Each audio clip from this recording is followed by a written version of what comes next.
as I said before, we're just now going to transition as smoothly as we can to the next part of today's event, which is a conversation between Dan Frankel, University of Cambridge, and I will not reveal if he is or is not the other Boltzmann Medal winner in the audience, but you can probably guess, and Marianne Manside. You've heard a little bit, some hints about her work in the previous talk. Michelle, thank you for setting the stage so nicely for what's coming up next. I'm really not going to tell you much about her because you will get to know her, I am sure, through the answers that she's going to give to Dan's questions.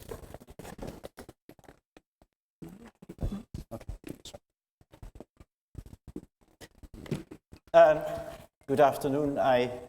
I'm here really to let Marianne speak, and so I will say as little as possible. I'll try to suppress mansplaining and myself. I want to say just a few words.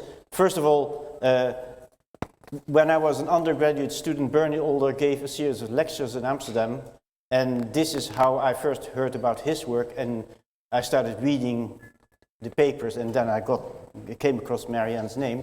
I never met Marianne until Bernie Older's 90th birthday, which was celebrated 2 years ago in Livermore, and there was the first moment I actually saw the person about whom I read so much, and I briefly chatted to her, and it was more or less through that brief chat that we were able to organize this event, and I'm really thrilled that this is happening. The second thing I wanted to say is that Marianne played an absolutely crucial role in developing the codes for molecular and dynamic simulations that, as you saw from Michel's statistics, are now incredibly important in so many different fields. However, Michel also mentioned the Metropolis Monte Carlo method that was not invented by Metropolis, where there were 2 women involved. Michel mentioned the Fermi-Pasta-Ulam earlier simulations of nonlinear dynamics that actually were the Fermi-Pasta-Ulam-Tsingu simulations, because again there was a woman involved. And the Kirkwood transition, so the prediction that Kirkwood made in the 1940s about the fact that hard spheres could freeze, was actually the Monroe-Kirkwood prediction, because Monroe, who actually had been a PhD student in Cambridge, did the work together with John Kirkwood. So I just want to stress the fact that when we talk about women who have not received enough credit for their role in the development of the field, Marianne Manside is a prime example, but she is not the only one. Okay, so that's my only introduction, and what I would like to do now is to ask a few questions, and then I would say let Marianne speak, and at some point, maybe also because of time, I will even try to have to stop her, but I will not be popular because of that. What can I do? Marianne, first of all, absolutely wonderful that you can be here. And let me start with a question about yourself, because you grew up in rural Minnesota, and I can imagine that the step from rural Minnesota to actually getting a university education at all may not have been completely obvious at the time. So I don't think this is turned on, is it? Oh, should I? Okay. Did you hear Very what good. I said, though? Yes, I did. Okay, good. I heard that. Well, I grew up in a small town in Minnesota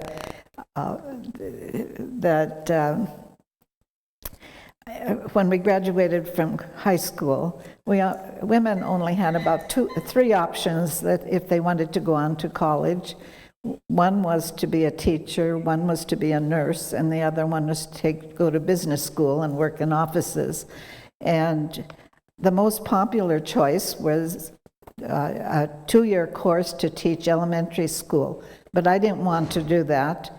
And I fortunately got a scholarship to go to the University of Minnesota for 1 year, which was given to the highest girl and the highest boy ranked in grades in high school, which really gave an opportunity to a lot of people who ordinarily wouldn't go to school. So I chose to go to the Duluth branch of the University of Minnesota.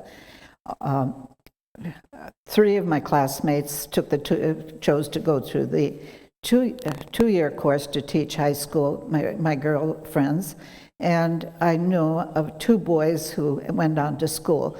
So it was not even though it was unusual for girls to go to college, it was also rather unusual for men to go to college at the same time. It was right after World War II, and many of them went into the service, but a few people just went on to school, and they were exempt from going into the service by choosing college. I had the one-year scholarship so that it was easy for me to at least start my education, and then I worked the rest of the time while I was going to school to support myself. So it worked out very well.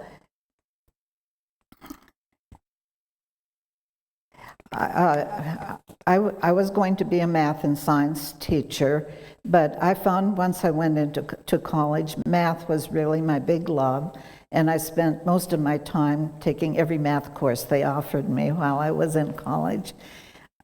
When I graduated, it was quite hard to just think of going to be a teacher, so I decided to come to California. My sister was living here, and that's what brought me into to look for work, and that's what got me my job. I guess I wasn't eager to be a school teacher. I mean, maybe it is interesting to point out that although you played a key role in developing codes for electronic computers, when you grew up, there was no electronic computing, and as I understand, it's not even electricity. That was true. When I was in college, nobody mentioned computers. Nobody mentioned programming, certainly not. In fact, the only class I took that was related at all to computation was numerical analysis. And the teacher told us, I hope you never have to use this, because all it means is punching desk calculator and spending hours and hours just sitting there with the desk calculator. And they had no idea that it'd be very important once we came into the computer field, and it was the most important one at that time. I think that the slide shows a very important advertisement here. It says, "Man wanted," and it is actually an advertisement that was posted by Lawrence Livermore, the National Laboratory, for recent graduates needed for a 3-month training in Operation Digital Computing Machine. You wisely ignored the fact that it says "men wanted," and you applied. Maybe you can tell a bit more what happened next. I ignored the men wanted completely. I saw mathematics, and that's all it took. I was going to go there. Actually, we had no idea where Livermore was. You had to look in the map to find it. It was about 50 miles. I didn't have a car. I didn't drive. I was living with a roommate who was a student at UC Berkeley, and she had a car and told me she'd take me there after she was through with classes on Friday afternoon. So we drove out to this little town far away on country roads, no freeways, just all the way through Oakland, all the way through the suburbs before we got to the open country. And there we found, and the laboratory was, it's about a couple miles, I think, from the little town area that we found it.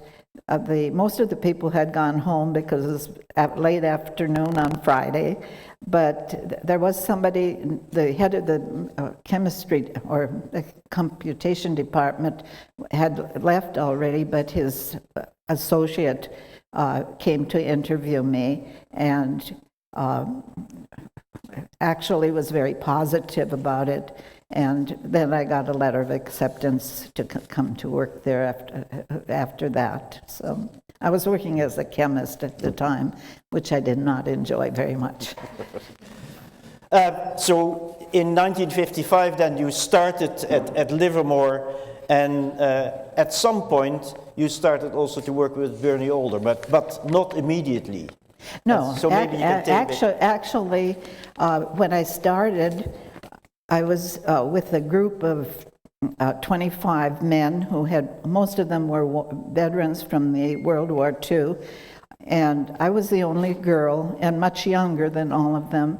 And we were in what they described was going to be a training period, but we just sat there and did nothing but talk. We had no idea what a computer looked like. We weren't shown, they were not available for us to see. And maybe once a week, somebody would come over from computation to give us a lecture about what we were going to be doing, and it made absolutely no sense to us at all, not knowing what a computer was, not knowing the language they were trying to tell us, which was an assembly language. And it just seemed, then when I finally got my clearance so I could go to the lab, they offered me the job to sit at a desk calculator and do the numerical analysis by hand. I said, no way, no way. And the head of the department looked at me and said, but that's a woman's job. He couldn't imagine why I didn't want it. I says, I'd rather teach than to sit there and do that. So then they assigned me to the UNIVAC, and that was the very first computer that came to the laboratory. They already had an IBM 701 and a 704 and wanted more and more programmers. But a few of us, or actually I think I was the only one of the group of 26 in the cooler who went to the UNIVAC. And I was not assigned to Bernie.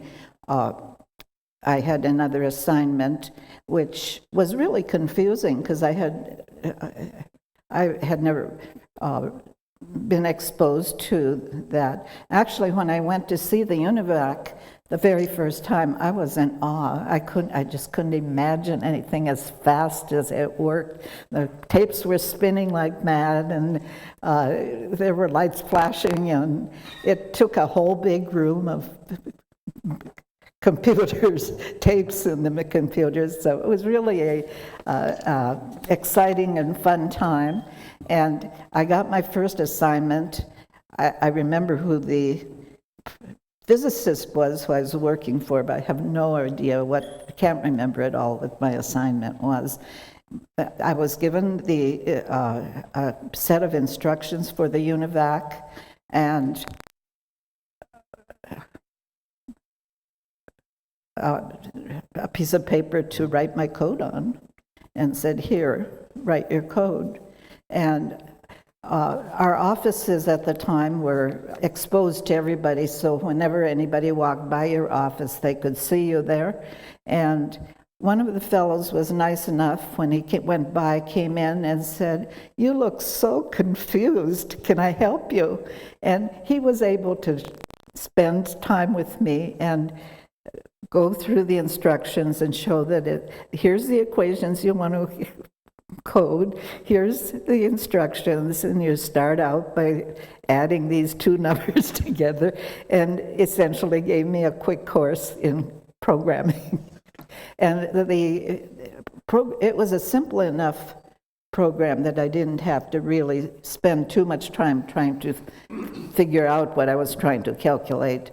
It was very matter of fact. They gave me the formulas to use, and I could just write them down.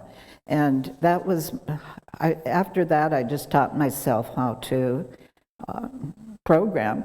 What was interesting, that the same fellow who taught me that loved being a programmer. He really enjoyed programming, and he had fun doing it. And his influence really meant that I always enjoyed programming, and I always had fun at the same time. It wasn't a matter of work. It was a fun experience. But you were sharing an office with Mary Grace. Okay, then I started to work with Bernie. I was sharing an office with Mary Grace, was assigned to work for Bernie, and I usually would listen and involve when he came in to talk to her. But very often, he only came to work 2 days a week, on Tuesdays and Thursdays, and he'd come in shortly before lunch. So by the time he came to pick his output up and talk to Mary Grace had gone home for lunch, but I was there, and he'd ask me, can you get me the output? Can you do this? And can you do this? Well, of course, I was very willing to. I found him a very charming person to work for. And so I was doing whatever he asked me to do. And when Mary Grace left, she was pregnant and was waiting to have her baby. When she left the lab, Bernie asked the head of the department, can't Mary Ann take and work for me? And I was very glad to do that. And so it was, looking back, I can't really remember when this occurred. I think it was early in the year 1958. Actually, the slide said that he'd been to Los Alamos. I think it was in the summer of '57. And I don't remember that occasion, so it certainly was after that. In the lab, I guess that, digital computers did emerge first in the national labs in the US because of weapons research. But how did the people in the lab view digital computing in general? Well, because the computers were the only thing we really were aware of, I thought they were a very important part of the laboratory, and the people I knew were all using the computers, so I thought of it, the weapons department was responsible for providing the computers for their work, and it was also available to other people who had money in their budget to use the computers. Bernie, however, was working for theoretical physics and wouldn't have had a big budget to work on the computers. So he made an arrangement with the head of the department that I'm willing to use any idle time that there's available on any of the computers, and they agreed that was good because that way they could come back and say, we're using our computers very efficiently, we need some more. And they kept buying every new computer that was manufactured in those days. And so it was a very interesting time because we were getting continually new computers, and I worked on all of them with Bernie. Can I just briefly follow up on this point? You said that it was important to use all the idle time. Is it something that Bernie would do, or would you do that? Well, it was his idea, but I did all the work that used it. And over the years, I became very efficient at it, and to the fact that we were the largest user of computer time, which than anybody else at the laboratory. And I got more and more efficient so that almost everybody who had working on the computers thought of Bernie's work as being of no use. It was just using computer time. And I remember one supervisor telling me that he thought that I was a vacuum cleaner that was just using up time. They gave no value to it. So apart from the work with Bernie, because you worked for a long time with Bernie Older, and you said initially you were not involved with it, afterwards, have you been involved in other projects? Well, I worked with Bernie as long as I could use classical physics because he did not want to have to spend any time explaining what he wanted. And so when he got to the point where you needed Monte Carlo method and quantum mechanics and went beyond classical physics, I was lost. He tried to encourage me to go on to graduate school and take those classes so I could keep working. But that working for him was just too intense. There was no way I could go to graduate school at the same time as I was working. And I wasn't particularly interested in going on.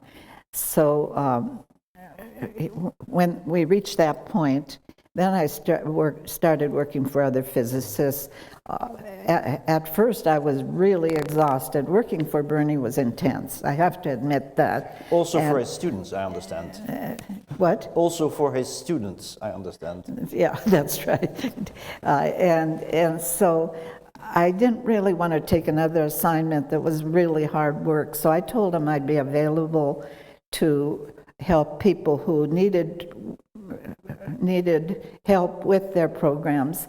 And I enjoyed that period because I got to work on old codes that needed to be redone, or the physicists or engineers or whoever was asking for the code wanted to insert new ideas into it, their code that had been written years and years ago. And to me, it was fascinating to take somebody's code and just, there were no comments. It was really old time. People had self-taught themselves how to program, so it wasn't any pattern to them. And to me, I enjoy puzzles and things like that, so I dig through these codes and find out how to add new formulas inside of them. And at the same time, efficiency was the most important thing for me. So I would go through those codes and redo parts of them, because for one thing, one of the things is the time was always, things were always in consecutive time, and if you can believe it, they'd have input that they wanted to put into the computer that was time-based, and every time, one of the codes was every time they start at 0 time and look for where does it fit in to put the new data in, and it was consecutive, so that once they'd gone that far, you only had to look beyond that. And the physicist I worked for gave it back to, just couldn't imagine that it was so fast, because it had taken them forever with the old code.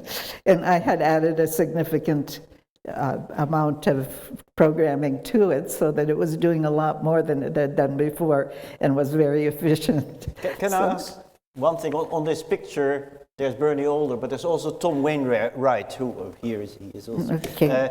So you interacted with both, but can you tell a bit about the relative contributions? Actually, at the beginning, I just worked with Bernie. I was on the UNIVAC for quite a few times, and he was just involved with the UNIVAC. The coding that was done with Tom had been started by somebody else. I think, at least when I took over the IBM, went to the IBM 704 and other consecutive computers,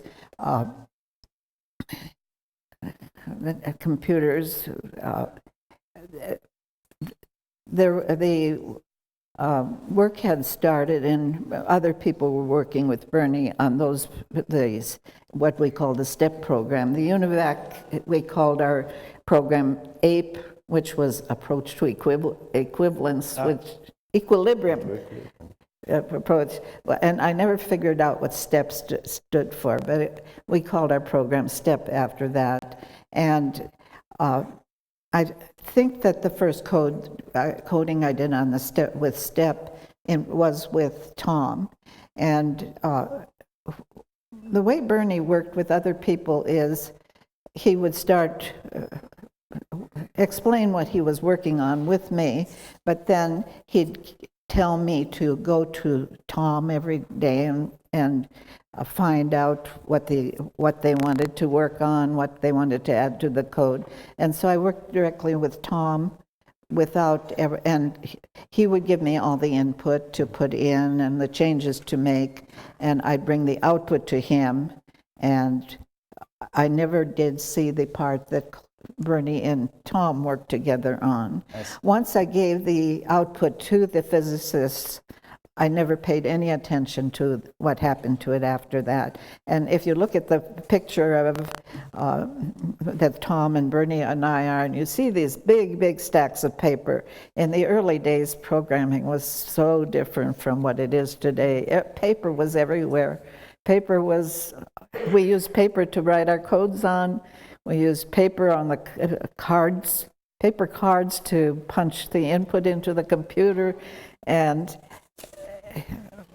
when we were debugging our code, had big stacks of memory dumps.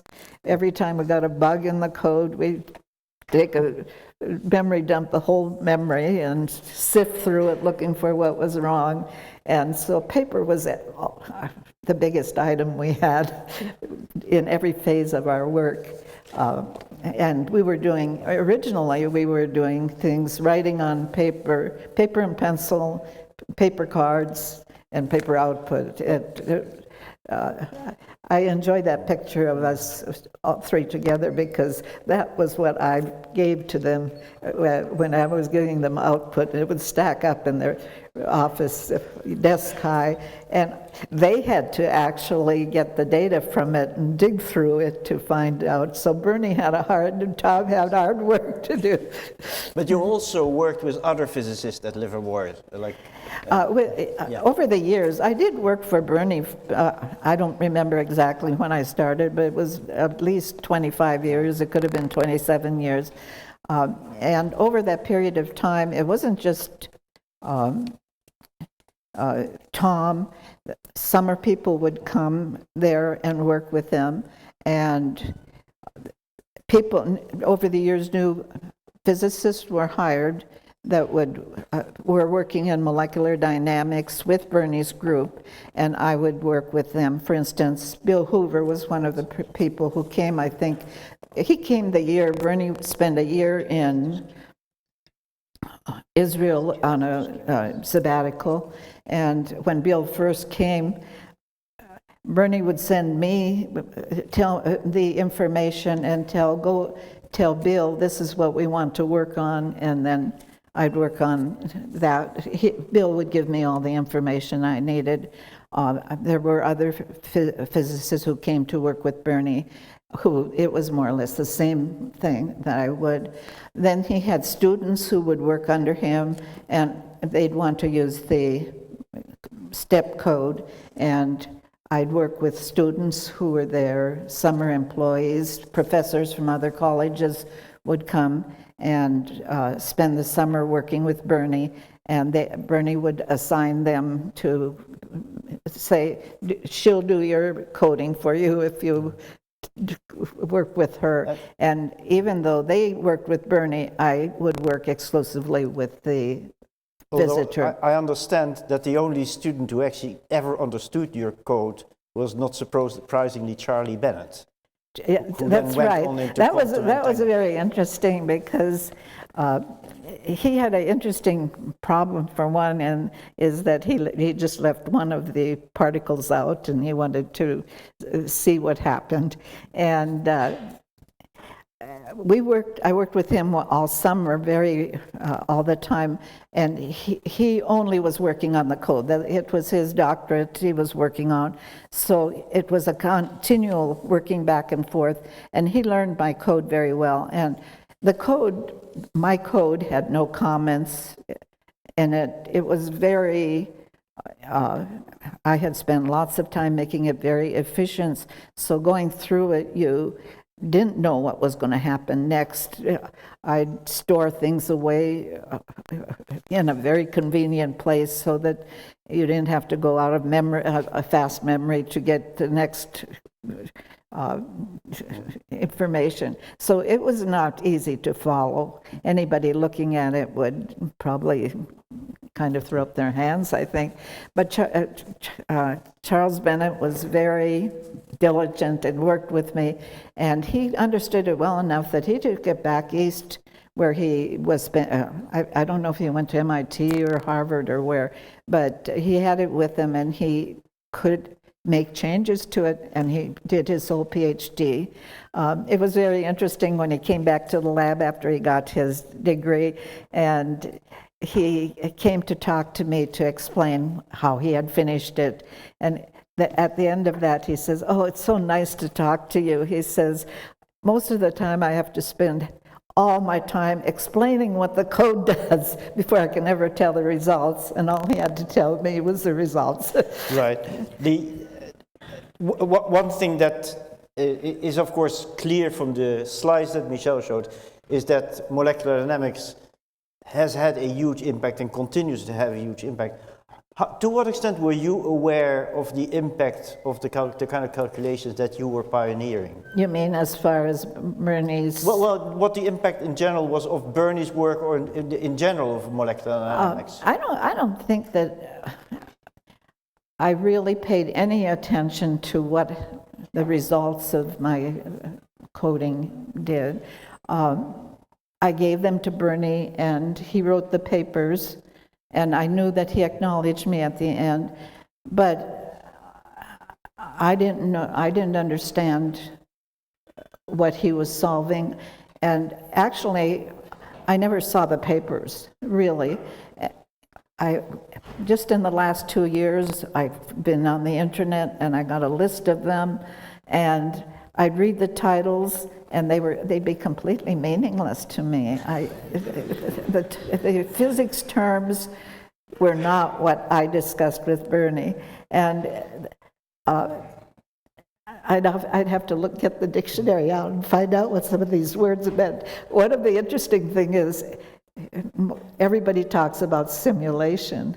I never heard that word the whole time I was working with him. Now, one paper where your name actually is in the list of authors is a paper with Bernie and C. Salzburg. Maybe you can tell a bit about the history of that paper. That was very interesting. Dr. Salzburg, and I never did call it, we were, at the lab we were on first name basis with everybody, but with the visitors who were professors from the universities, I tended to call them Dr. Kalos, Dr. Salzburg. And he came out one summer and had a special problem that he wanted solved, and Bernie naturally said, work with Marianne. And Bernie never really was involved with our discussions with Dr. Salzburg. The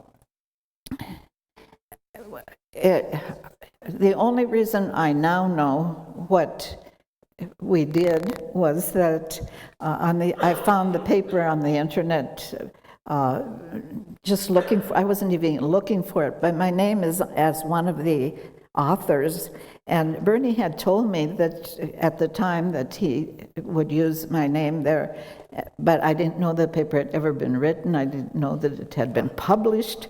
But I came across it, and my husband said, you can buy it, let's buy a copy. So he bought a copy of it, and when I read the paper, I remembered the coding, and what it was, instead of using the round balls for the hard spheres, it was very close packing, and it was a dodecahedron that we worked with, so they had flat surfaces. When they had a collision, they had a flat surface, and the coding ended up being quite different from the other codes that I had.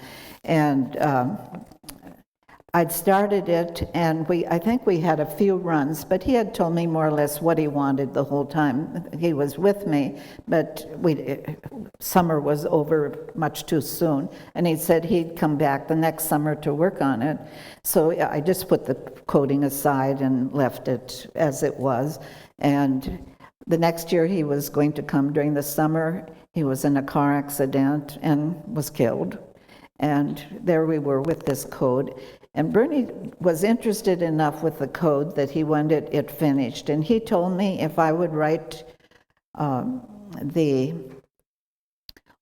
if I would finish the code and do all the runs and write him a list of what I had done and how we had coded it up, he'd put me as an author of the paper that he wrote, because he wanted to publish the paper in honor of, in memory of Dr. Salzburg. And that's why I ended up being an author, which was not the usual thing for a programmer to have. And that's Well, there are many more things I would like to ask, but actually I would like to give the audience the opportunity to ask questions either to you or to Michelle. So I think that at this point I would like to stop the interview. I'd like to thank you very, very much for doing this. So the floor is yours. Okay, so thank you, Dan. Thank you, Marianne. Michel, maybe you can grab a chair and come with us here. So it's an afternoon full of surprises. We are running a little late. Nicola Marzari, who is a very generous person also, apart from being a great, great scientist, and who is aware of the importance of questions and of the importance of aperos at the end of questions, has very gently agreed to skip his short intervention so that we have a little bit more time for questions before we go to have the apero, which will be served in the mezzanine upstairs. So, who wants to start? You should always ask who wants to ask a second question. See, who wants to ask the second question? No, there was a question there. There is a question there. Go.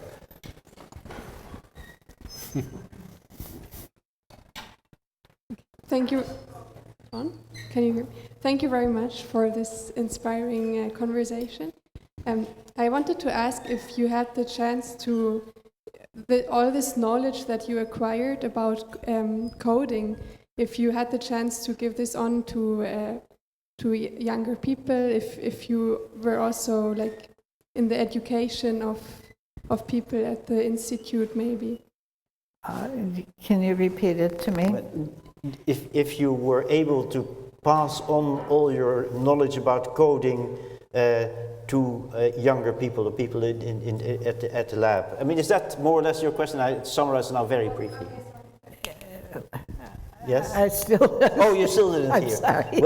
Whether you were able to pass on your knowledge of coding to younger people, in particular in the lab.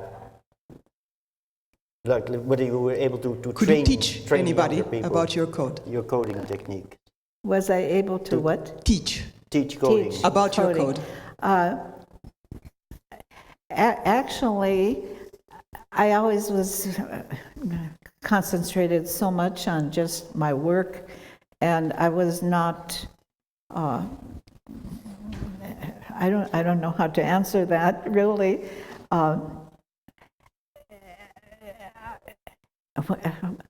I was not regarded that much as a good programmer at the lab to be even asked to do anything like that. Does that quite answer it? I was not. I don't know how to express it. My working for Bernie seemed to be.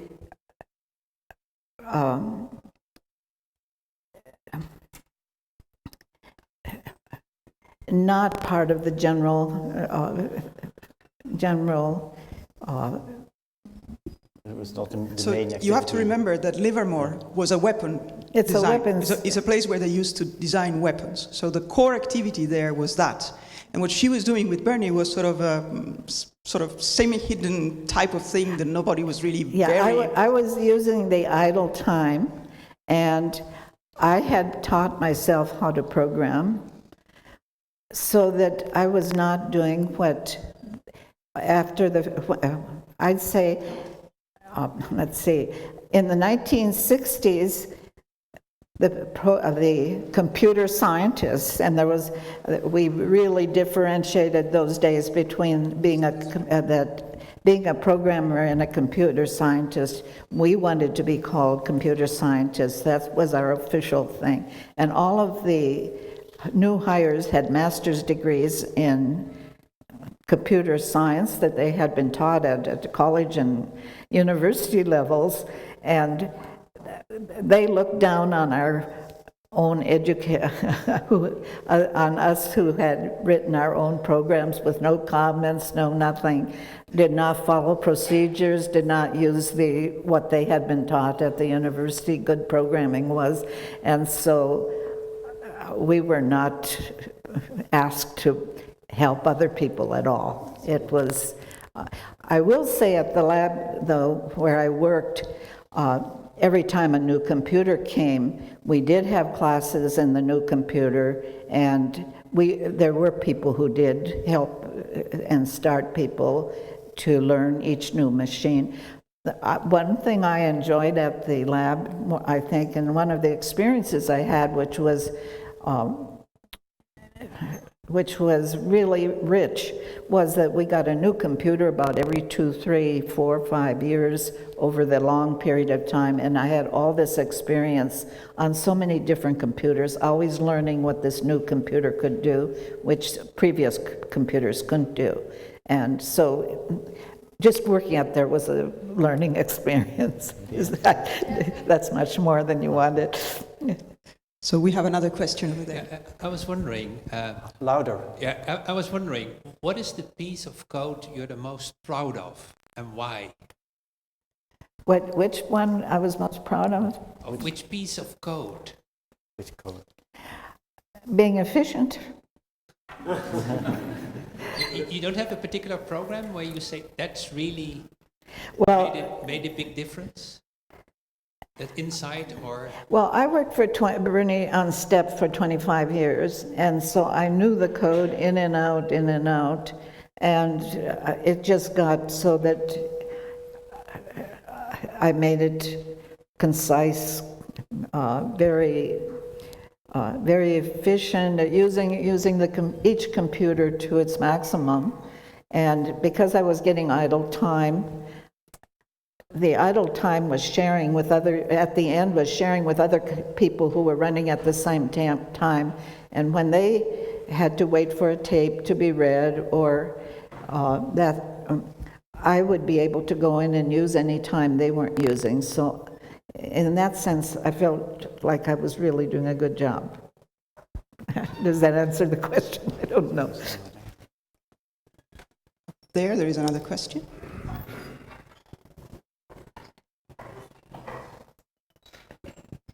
Very much. So, did you, amongst the computer scientists, did you feel like you were treated any differently because you were a woman?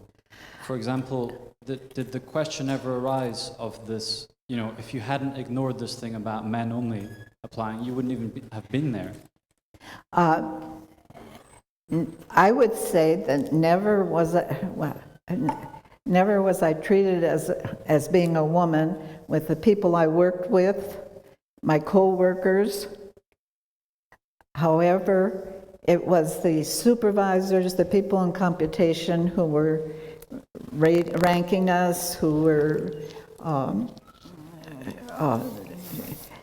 actually didn't know the intimate part of our work, who just they were very prejudiced against women. I remember one year I had did a very good job at work. I felt like I had done something extraordinary, and I got a very low raise.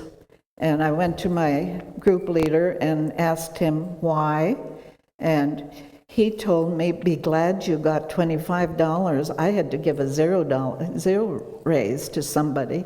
And he says, "Of course, the women are the one who got those zero raises, got the low raises," because he said, "I could never look at a man and tell him he wasn't going to get a good raise." So, and in that sense, we were treated differently, but there were always some women who they treated very well. And so they could say, "Well, look, we're doing okay." But I have to say that my biggest raises were those raises that raised me up from when women were given a raise that, in my case, though I was ranked low, they found a man who was ranked low and raised my raise to his level, my salary to his level, and it was the biggest raise I think I got the whole time I was there. So it did make a difference if you were a woman. Thank you. More questions? There's one right there, Sandra. I'm doing okay. Hello. I wanted to ask how hard it was to keep up with the innovation, because computers were evolving so fast. So how hard it was to keep the pace? Yeah, How hard was it to keep up with the new computers, with the innovation? I did not have any problems with that, and one of the reasons that I got as much time on machines was early on. The very first machines we worked on were assembly language and machine language coding, where we had to write. It was brand new, and you had to completely rewrite your code. But as soon as we had Fortran, which was, I don't know, a symbolic language, we could take that one from machine to machine, so that the newer machines, we were only interested in new features, and they were easier to do. Most of the problem with that, I was always the first one to go on the new machines because I was willing to recode my what we called subroutines, which I don't know if they have subroutines anymore. Sometimes we do, yes. And I would write my subroutines very specific to my step code, whereas they had to wait until a general subroutine was written by somebody, and I would try to be as on the machine almost as soon as it arrived, as long as it had a Fortran, could read and assemble a Fortran code. And my code only, I could write the same code. Most people would, when a new machine came, would actually start a whole new program to write a new program to run on that machine, and so it took them a long time to write a code. But because I was doing the same basic things from machine to machine, it was very easy for me, and I didn't have any problems with that. And very often I was the first person who would run on a new computer, and I was always the last one, because as soon as a machine got old, nobody wanted to run on it anymore. So they gave us as much time as we wanted until they pulled the plug. So it was one reason I got lots of time. So, Thank you. thank you. Any more questions? If not, so I would like to close the proceedings before we go for our apéro. When we first started thinking about this, there were so many things, so many ways we could have gone, right? But I think in the end, getting to know Marianne and understanding how much she enjoyed doing what she has been doing for over 40 years at Livermore, for me, the most important message was, just be yourself and have fun. This is something that she has told us many, many times throughout the discussions that we've had in these days. From our side, our intention was, well, first of all, very selfish. We all wanted to get to know you. But then it was also perhaps a bit less selfish in the sense that we did feel that having you, the title we chose, right, which is Almost Famous, A Woman Behind the Code, as a story. And the story is that at the Livermore National Lab, the Women Association has created a gallery of characters who should have been recognized by the community but never were. And Marianne actually has a spot of honor on their wall, or maybe not, we don't really know where she is. But this is the poster, and the poster in Livermore is Almost Famous. So we feel that what we are trying to do by telling her story and by telling the story of other women that, like her, contributed, like Dan said, to many of the important steps in science and in computing, is to try to take the almost out of that equation. So I'm happy that I had the opportunity to get to know her. I hope you enjoyed that as much as I have. And we'll all be around for some more questions for about half an hour. So thank you for coming and sharing this experience with us.